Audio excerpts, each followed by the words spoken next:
I woke up on the side of a mountain road with my driver's door still open and my phone buzzing somewhere in the dirt. The engine was off. The headlights were dead. And the last thing I remembered was pulling over because I thought I saw someone standing in the middle of the road, waving. For a few seconds, I just sat there, trying to understand how I'd gone from driving to lying half out of my seat with my shoulder pressed against cold asphalt. My head hurt, but not in the sharp, bleeding way. More like the deep, foggy ache you get after standing up too fast. I checked my hands. No blood, no glass, no smell of smoke. The car wasn't crashed. It was just parked badly, like I'd stopped in a hurry and forgotten why. My phone was vibrating against my leg. When I picked it up, the screen was lit with a missed call from my wife and a text that said, "You okay? You've been stopped for a while." I looked at the time. I'd been sitting there for almost 20 minutes. I typed back, "Yeah, just pulled over. Bad signal up here." That was a lie, but it felt easier than trying to explain something I didn't understand myself. I live in Arizona, and part of my job involves driving between small towns that most people only see as dots on a map. That night, I was cutting through a stretch of mountain road that barely qualified as a highway. No lights, no houses, no guardrails in some places, just black sky, dark trees, and long curves that forced you to slow down whether you wanted to or not. I sat there for another minute, listening. The wind moved through the pines in slow, uneven waves. Somewhere far off, something like a metal sign creaked. Other than that, it was quiet in the way only high places get quiet, where even insects seem to give up. I closed my door, started the engine, and pulled back onto the road. For the next few miles, I kept my speed low and my eyes locked on the yellow lines. I told myself I must have imagined the person. Or maybe I'd seen a deer and my brain filled in the rest. Fatigue does weird things, especially on empty roads at night. Then my phone buzzed again. No call this time. Just a notification. "You're not supposed to stop here." I stared at the screen long enough that I almost drifted into the other lane. I corrected, heart jumping, and pulled over again, this time on purpose. The message was from an unknown number. No area code I recognized. No contact photo. I typed back, "Who is this?" The 3 dots appeared immediately, then disappeared, then appeared again. Finally, "Just keep driving." I looked around. The trees were close to the road here, their branches forming a loose tunnel over the asphalt. My headlights cut into them and came back in broken shadows. There was nowhere for someone to be standing without me seeing them. No houses, no pull-offs, no other cars. I locked my doors without really thinking about it and drove. I didn't get another message for about 10 minutes. By then, I was starting to feel stupid for being nervous. People get wrong number texts all the time. Maybe someone had messed up a digit and thought I was someone else. The road dipped into a narrow valley and then started climbing again. That's when my GPS lost its mind. The screen went black for a second, then came back on with my little blue arrow sitting in the middle of a gray nothing. No road, no labels, just a blank background and the words searching for signal. Right on cue, my phone buzzed again. "You missed it." I slowed almost to a crawl. "Missed what?" I typed, keeping one eye on the road. "The turn. You were supposed to take it." "There was no turn," I said out loud, even though no one could hear me. I checked my mirrors. Empty. Just darkness and the faint reflection of my own headlights. "Where are you?" I typed. The reply came after a long pause. Long enough that I started to wonder if I'd imagined the whole thing. "Close enough to see your brake lights earlier." My mouth went dry. I sped up. The road twisted more sharply now, hugging the side of the mountain. My GPS was still useless. Just a gray screen and a blinking arrow that might as well have been a lie. My phone stayed quiet, but that somehow felt worse. Like someone had said their piece and didn't need to talk anymore. After another 5 minutes, I saw something ahead. First, I thought it was a fallen tree. Then I thought it was a wreck. My headlights picked up a shape lying across part of the road, pale against the dark asphalt. I slowed, heart hammering. It was a person. They were lying on their side, one arm stretched out toward the center line. I couldn't see their face. Just a dark jacket, light-colored pants, and shoes that looked wrong somehow, like they didn't match the rest of them. Every instinct I had told me to stop. I hit the brakes and pulled over a few yards away, leaving the engine running and the headlights pointed at the figure. "Hey!" I called out through the closed window. "Are you okay?" No movement. I unlocked the door, then locked it again. My phone buzzed in my hand. "Don't get out." I stared at the screen. "Why?" I typed. "Because that's not how it works." "What does that mean?" I whispered. The person on the road didn't move. They didn't even flinch at the sound of my voice or the engine. I cracked the window an inch. "Hello?" Nothing. I told myself this was ridiculous. Someone could be hurt, drunk, hypothermic. I couldn't just leave them there because of a weird text message. I opened the door. The moment my foot touched the ground, the person sat up. Not slowly. Not like someone waking up or reacting to noise. They snapped upright in one sharp motion, like they'd been pulled by a string. I froze. They turned their head toward me. I still couldn't see their face clearly, just a pale oval in the glare of my headlights. But I could tell they were looking straight at me. My phone buzzed again. "Now you've done it." The person stood. They were taller than I'd thought. Too tall, maybe. Their movements were stiff, like they weren't used to their own joints. They took one step toward my car. Then another. I got back in, slammed the door, and hit the gas. The car fishtailed for a second before catching traction. I didn't look in the mirror. I didn't want to see if they were running after me or standing there or gone. I drove. The road narrowed. The trees closed in. My headlights felt weaker, like they were being swallowed by the dark instead of pushing it back. My phone buzzed again. "You weren't supposed to see them yet." "Who are you?" I typed, hands shaking. No answer.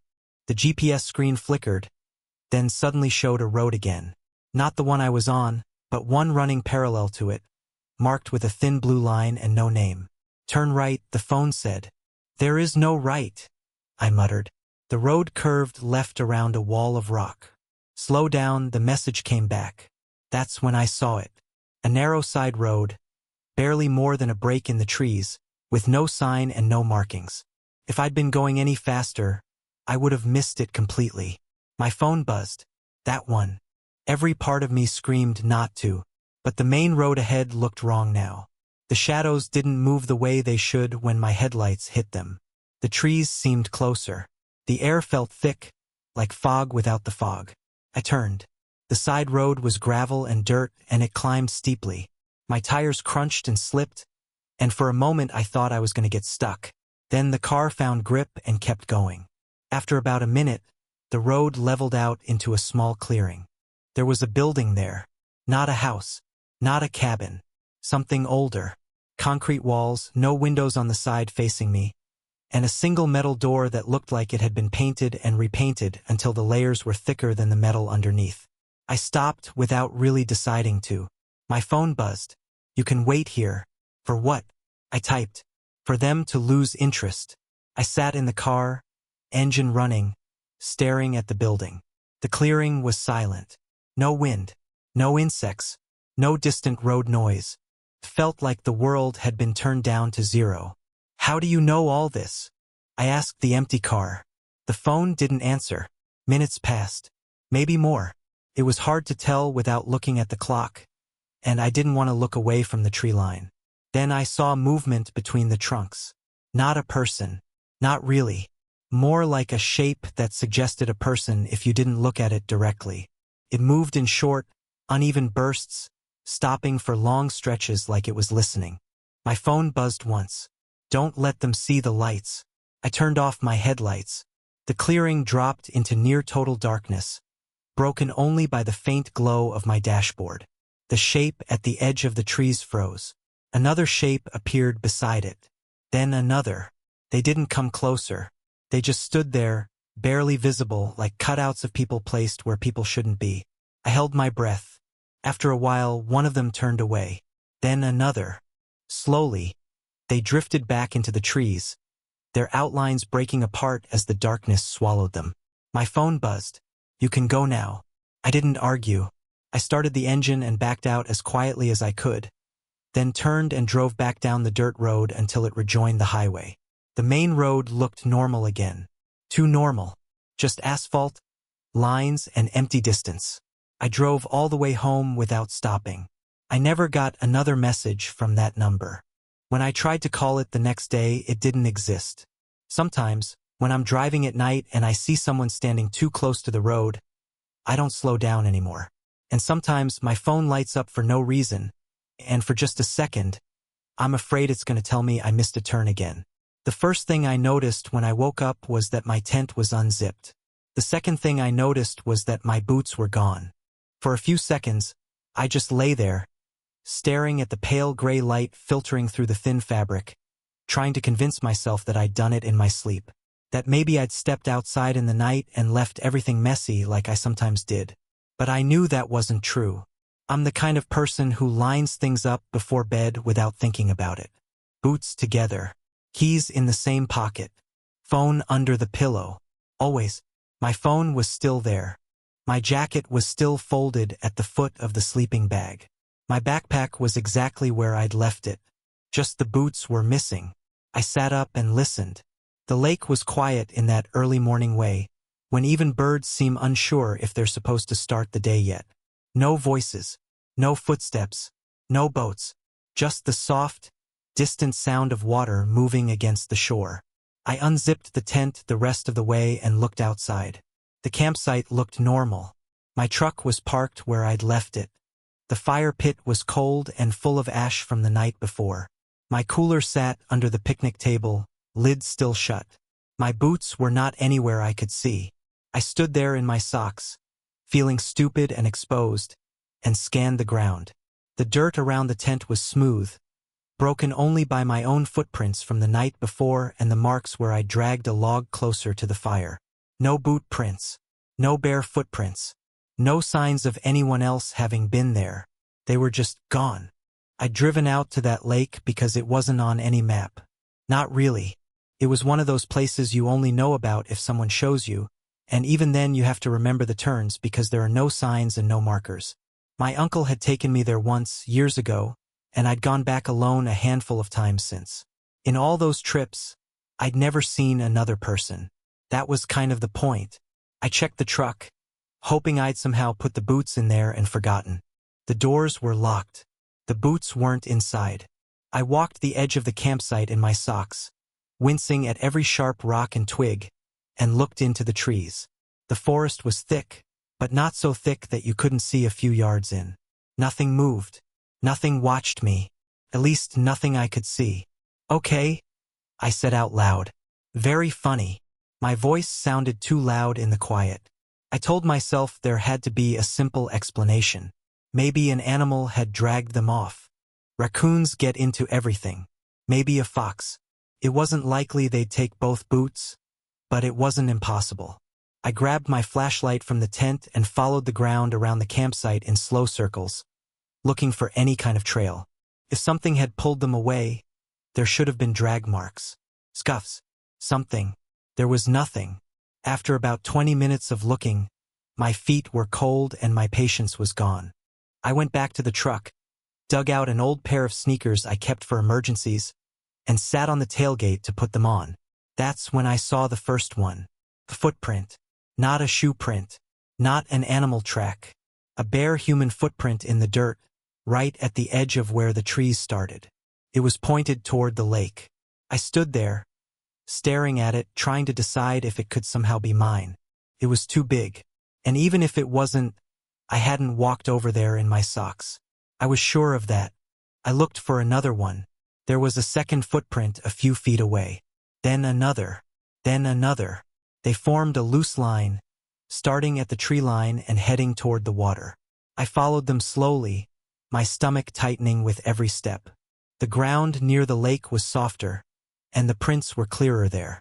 Whoever had made them had walked right up to the edge, close enough that the water must have lapped at their toes. Then the prints turned around and went back the way they'd come. They didn't go toward my tent. They didn't go toward my truck. They went straight back into the trees. I stood there for a long time, listening to the water and the wind, trying to talk myself out of the fear that was creeping up my spine. Someone had been here. Someone barefoot. Someone quiet enough that I hadn't heard them. and they'd taken my boots. The smart thing would have been to leave right then. Pack up, get in the truck, and go. But I didn't. I told myself it was broad daylight now, that I was overreacting, that whoever it was probably thought they were being funny and would come back to return them. I stayed. I spent the rest of the morning fishing and trying not to look at the trees too much. Every time the line went quiet or the wind shifted, my attention snapped back to the forest like a reflex. Around noon, I heard something move on the other side of the lake. I looked up, heart jumping, but all I saw were branches swaying where something had passed through. Could have been a deer. Could have been anything. Still, I stood there longer than I needed to, watching the empty space. By late afternoon, the sky started to cloud over. The air got heavy and damp, and the lake turned a darker, duller color. I started a fire and cooked an early dinner, mostly because keeping busy felt better than sitting still. I was just packing away the pan when I heard footsteps. Not close. Across the water on the far side of the lake. I froze and listened. They were slow, unsteady. Not the quick, light steps of an animal. More like someone walking without worrying about being quiet. I couldn't see anyone through the trees, but the sound was clear enough that I knew it wasn't in my head. "Hello," I called. The footsteps stopped. The silence stretched out, thin and uncomfortable. "Hey," I said louder this time. "You mind telling me where you put my boots?" No answer. Then the footsteps started again, moving away from the lake and deeper into the woods. I stood there, staring at the trees, and felt that same cold, hollow feeling I'd had that morning. Someone was definitely here. When it got dark, I kept the fire going higher than usual. The light pushed back the shadows around my campsite, but it also made the darkness beyond it look thicker by contrast, like a wall instead of open space. I sat with my back to a tree and my flashlight in my hand, pretending to read while actually listening for any sound that didn't belong. Hours passed. The fire burned down to glowing coals. Just when I started to think maybe nothing else was going to happen, I heard it again. Footsteps. This time they were closer. I turned slowly, shining my flashlight toward the trees. Two shapes stood just beyond the edge of the light. They didn't step into it. They didn't step back. They just stood there, side by side, like they were waiting for something. I couldn't see their faces, only their outlines. One was taller than the other, but both were thin and oddly still, like mannequins that had been placed there instead of people. "Can I help you?" I asked. Neither of them answered. I shifted the light slightly, trying to catch more detail.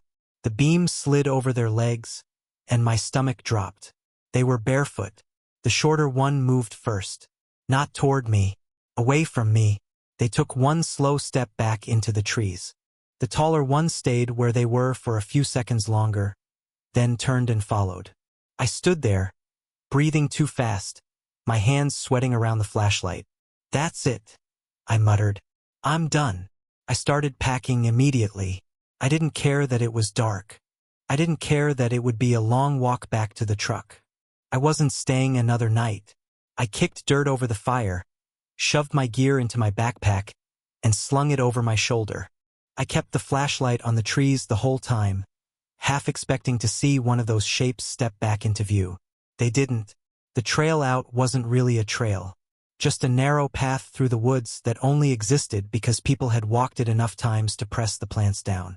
At night, it felt like walking through a tunnel that could close in at any moment.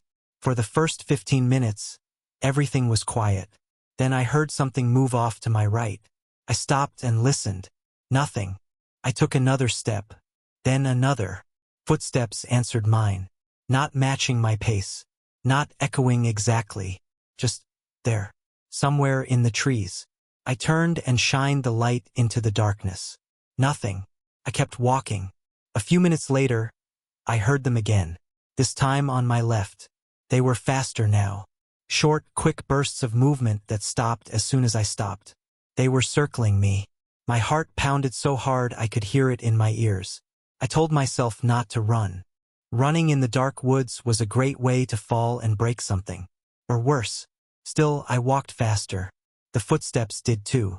Sometimes they were ahead of me, sometimes behind, sometimes both. I never saw anyone, not even a shadow. After what felt like an hour, but was probably only 20 minutes, I saw the faint outline of my truck through the trees. Relief hit me so hard my knees almost gave out. I hurried the last stretch, unlocked the door, and threw my bag inside. I got in, locked the doors, and just sat there for a second, breathing. That's when I saw them. 2 sets of footprints in the dirt behind my truck. Bare, clear, fresh. They stopped a few feet from the driver's door. They didn't come any closer. I started the engine and drove away. I didn't look back. A week later, a package showed up at my house. No return address. Inside were my boots. They were clean, dry, and filled with lake water. The voicemail was already on my phone when I woke up. I didn't remember missing a call. I didn't remember my phone ringing at all. But there it was, time-stamped at 2:17 a.m. from an unknown number. The transcription preview showed only 3 words. We found it. I listened to it while still half asleep, expecting a wrong number or some automated message. Instead, I heard a man's voice, low and tired, like he'd been awake for too long. "We found it," he said again. "You can come pick it up now, but you should bring someone with you." Then the call ended. I sat up in bed, suddenly wide awake. I live alone in a small town in northern Nevada. The kind of place where you recognize most of the cars at the grocery store and the sheriff waves at you by name. I don't have anything missing. I hadn't reported anything stolen.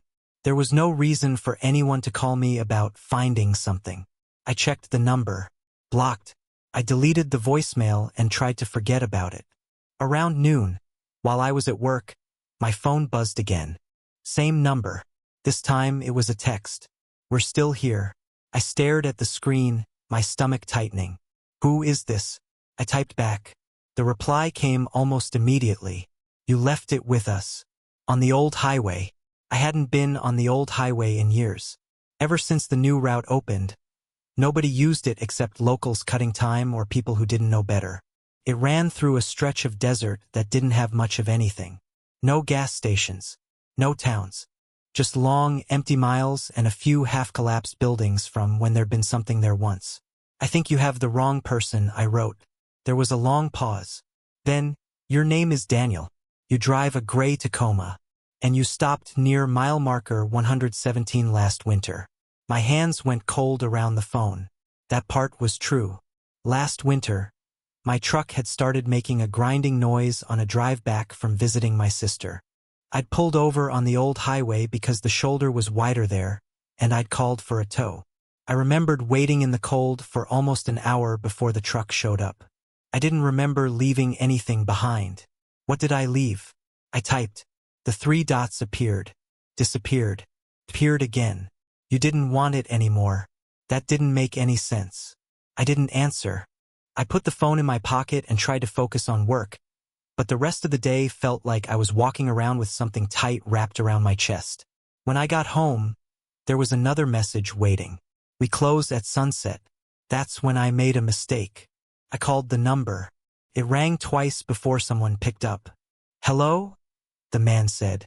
Same voice from the voicemail. "Who is this?" I asked. "And what do you think you have of mine?" There was a short pause.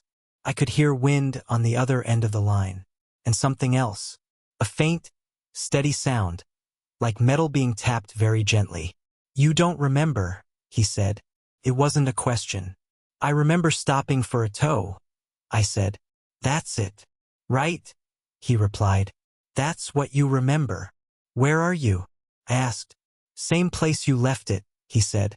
"Just off the old highway. You can't miss us. There's only one building still standing." "What building?" Another pause. "The one with the lights on." The line went dead. I stood in my kitchen for a long time, phone in my hand, trying to decide if this was some kind of scam, or a prank, or if someone had gotten hold of my information somehow and was trying to mess with me. But the part about mile marker 117 bothered me. That wasn't something most people knew. It wasn't even something I talked about. It was just a forgettable stretch of road where nothing happened. Except, apparently, something did. I didn't plan on going. Not really. I told myself I'd sleep on it and decide in the morning. But as the afternoon faded into evening, the messages started coming more frequently.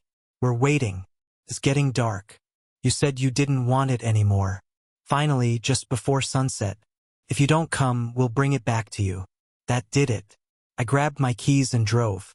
The old highway looked exactly like I remembered it. Empty. Flat. The kind of road where you can see 10 miles ahead and still feel like you're not going anywhere. The sun was low, turning everything orange and red, stretching shadows across the asphalt like long fingers. Mile marker 117 came and went. Then I saw it. A building, set back from the road behind a broken chain-link fence. It looked like it might have been a gas station once, or a rest stop. The windows were dark, except for one on the far side, glowing with a weak, yellow light. There were no other cars. I parked outside the fence and sat there for a moment, engine running, watching the place. The air felt still, too still. No wind, no insects, no distant traffic, just quiet. I got out and walked up to the fence. The gate hung open, one hinge twisted and useless. The ground inside was packed dirt and gravel, marked with old tire tracks and footprints that looked like they'd been there a long time. The closer I got, the more I noticed how wrong the building felt. Not broken enough to be abandoned. Not kept up enough to be used. Just in between. I knocked on the door. For a few seconds, nothing happened. Then the door opened. A man stood there. He was older than I'd expected.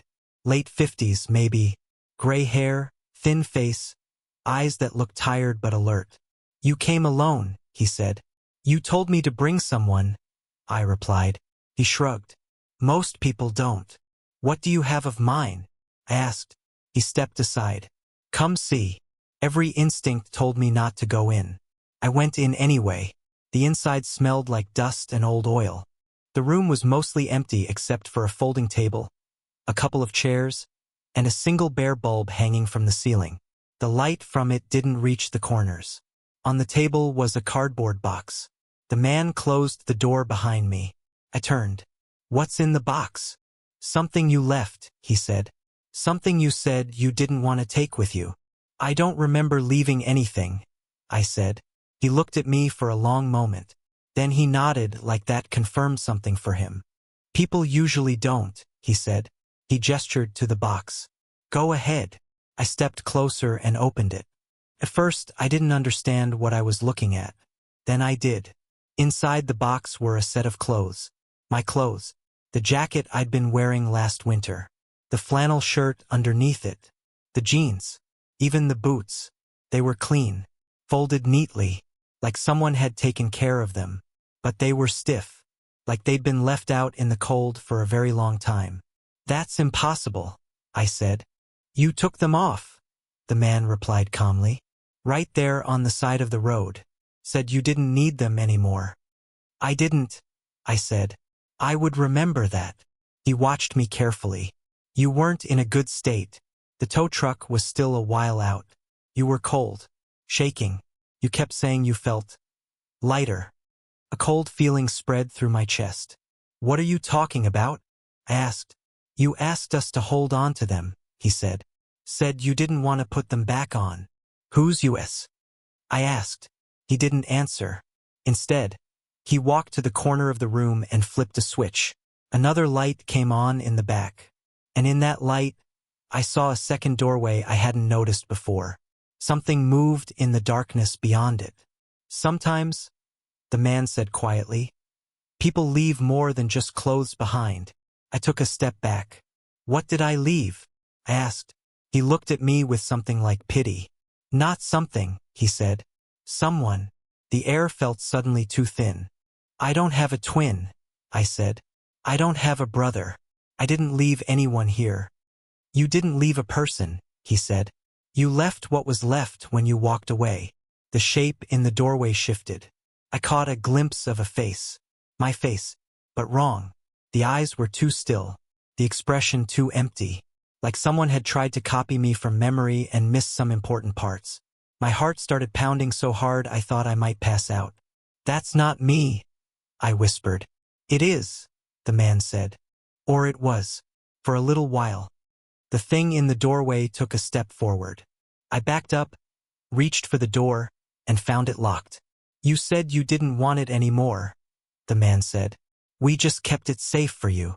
The thing smiled, and I realized I finally remembered that night on the highway. Not waiting for the tow, not the cold, but the feeling of standing there, in the dark, and suddenly knowing I could leave something behind. Something heavy, something that was tired of being me. I don't remember getting out of that building. I don't remember driving home. I just remember waking up in my bed the next morning, fully dressed, with my boots by the door, and my phone on the nightstand, with one new message. You forgot something again.